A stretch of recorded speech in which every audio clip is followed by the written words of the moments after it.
ভাই 2টা সিঙ্গারা দেন, কালকে টাকা দিয়ে দিমুনে।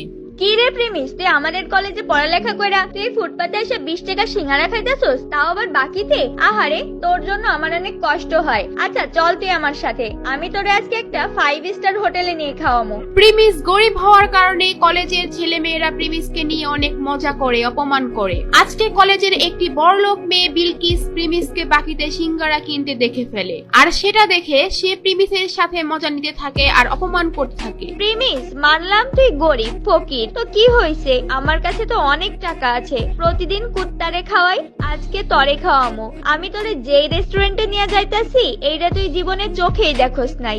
বিলকিস প্রিমিসকে যে রেস্টুরেন্টে নিয়ে যাবে সেটার নাম শুনে প্রিমিস রাজি হয়ে যায়। প্রিমিসের কোনো ধারণাই ছিল না ওই রেস্টুরেন্টে যাওয়ার পর যে কি একটা ঝাটকা খেতে হবে, কারণ এই রেস্টুরেন্টের মধ্যে বিলকিসের বয়ফ্রেন্ড বসেছিল আগে থেকেই। বিলকিস, এই প্রিমিস তোমার সাথে কি করে? এই ফকিরে তোমার সাথে রেস্টুরেন্টে কেন নিয়ে আইছো? আজকে কুত্তার জায়গায় এই ফকিরনির পোলা প্রিমিস রে কি খাওয়াইবা নাকি? শান বেবি, এমনিই নিয়ে আসছি ওরে, ওই দেখুক আমাদের মতো বড় লোকেরা কত দামি রেস্টুরেন্টে খাওয়া দাওয়া করি, ওই বুঝুক ওর কোনো ক্ষমতাই নাই আমাদের সাথে মিশার। ও যে কয় টাকা মাসে কামায় তত দিয়ে রেস্টুরেন্টে একবেলা খাবারও পাওয়া যাবে না। আচ্ছা, তুমি আমার এখানে এসে বসো, আমি ওয়েটারকে ডাক দেই। এ ওয়েটার, এদিকে আসো। এরপর ওয়েটার তাদের অর্ডার নেওয়ার জন্য আসে। আজকে আমরা প্রেমিসের জন্য স্পেশাল কিছু অর্ডার করব, জীবনে তো খাই নাই এগুলা।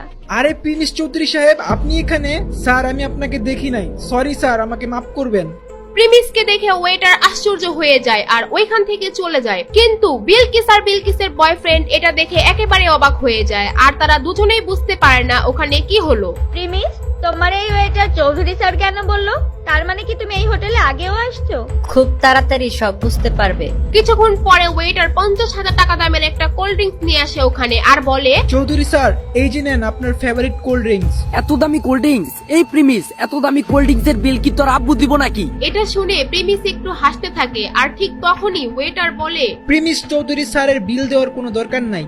মানে কি? হোয়াট? 20 টাকার সিঙ্গারা বাকিতে খাওয়া প্রিমিসের কাছ থেকে 50,000 টাকার কোল্ড ড্রিঙ্কস এর টাকা ওয়েটার কেন নিচ্ছে না? ওয়েটার প্রিমিসকে চৌধুরী স্যার কেনই বা বলতেছে? কে এই প্রিমিস? জানতে চাইলে দিবস গেমিং এর ফুল ভিডিওটি দেখতে থাকুন। প্রিমিস খুব সাধারণ একটি ছেলে, সব সময় ময়লা সেলাই করা জামা কাপড় পরে কলেজে আসতো। প্রিমিস কলেজে পড়াশোনার পাশাপাশি একটি রেস্টুরেন্টে ফুড ডেলিভারির কাজ করে, সেখানে সে মাত্র 8,000 টাকার বেতন পায়। আর মজার ব্যাপার হলো, প্রিমিস যে কলেজে পড়ে সেখানে তার একটি গার্লফ্রেন্ডও ছিল, আর তার নাম হলো সুনাইরা। তো একদিন সন্ধ্যাবেলা যখন প্রিমিস তার ফুড ডেলিভারির কাজ শেষ করে বাসায় যাবে, ঠিক তখনই তাদের রেস্টুরেন্টে একটি অর্ডার আসে, আর তখন সেই রেস্টুরেন্টের ম্যানেজার প্রিমিসকে ডাকে এবং বলে, এই প্রিমিস দাঁড়াও, একটা খাবারের অর্ডার আসছে, এটা তুমি ডেলিভারি দিয়ে আসো। স্যার, আমার তো ডিউটির টাইম শেষ, আর আমি এখন অনেক ক্লান্ত। কলেজ থেকে ফিরে এখনো কিচ্ছু খাই নাই, আমার কলেজের অ্যাসাইনমেন্টও বাকি আছে। স্যার, আপনি এই অর্ডারটা অন্য কাউরে দিয়ে ডেলিভারি করায় দেন। তোমার তো সাহস কম না, তুমি আমার মুখের উপর তর্ক করো।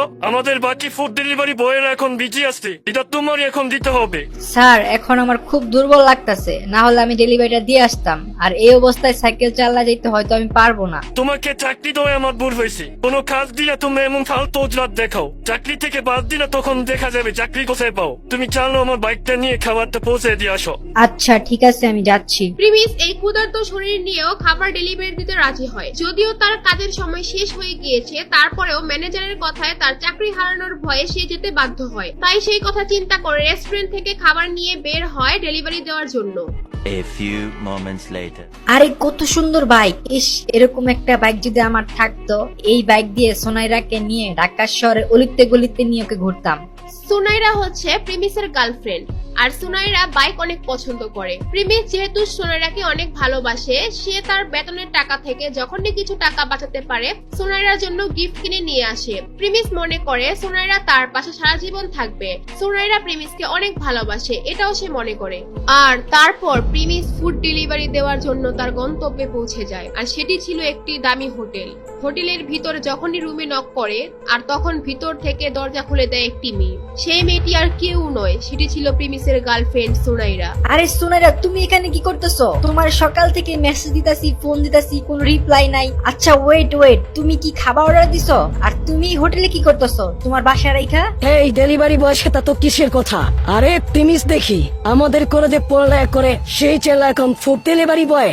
সুনাইরার সাথে এখন যাকে দেখছেন সে হচ্ছে রাসেল। প্রিমিসরা যেই কলেজে পড়তো সেই কলেজের ম্যানেজমেন্টের দায়িত্বে থাকা একজন বড় লোকের ছেলে। সেও ওই কলেজেই পড়ালেখা করে। সুনাইরা, তুমি এখানে কি করতেছো ওর সাথে? তুমি আমার মেসেজে রিপ্লাই দিচ্ছ না, ফোন ধরতেছো না, আর এখন তুমি এখানে বসে আছো ওর সাথে। সুনাইরার তখন আর কিছু লুকানোর থাকে না, তাই সুনাইরা বলে, তোর সাথে আমার ব্রেকআপ। তোর মতো ফকুন্নি সেন্দের সাথে এতদিন রিলেশন করছি, এটা তোর ভাগ্য।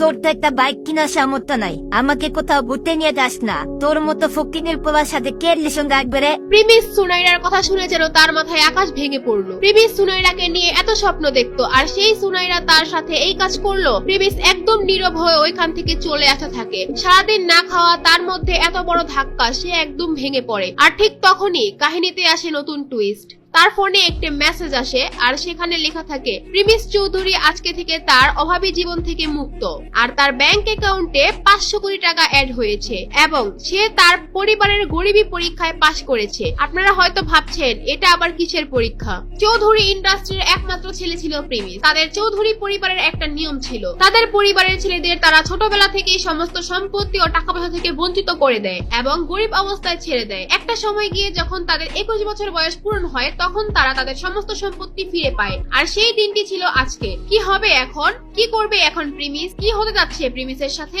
এগুলো জানতে চাইলে দিবস গেমিং এর ইউটিউব চ্যানেল সাবস্ক্রাইব করে নোটিফিকেশন বাটন বাজায় রাখেন, কারণ আগামী পর্ব এখানেই পেয়ে যাবেন। আর যারা দিবস গেমিং এর সাথে লাইভে গেম খেলতে চান, অ্যাড হতে চান, তারা দিবস গেমিং এর ফেসবুক পেজটি ফলো করে দিয়ে আসেন। ডেসক্রিপশন আর পিন কমেন্টে লিংক দেওয়া আছে, চালু করে ফলো দিয়ে আসেন।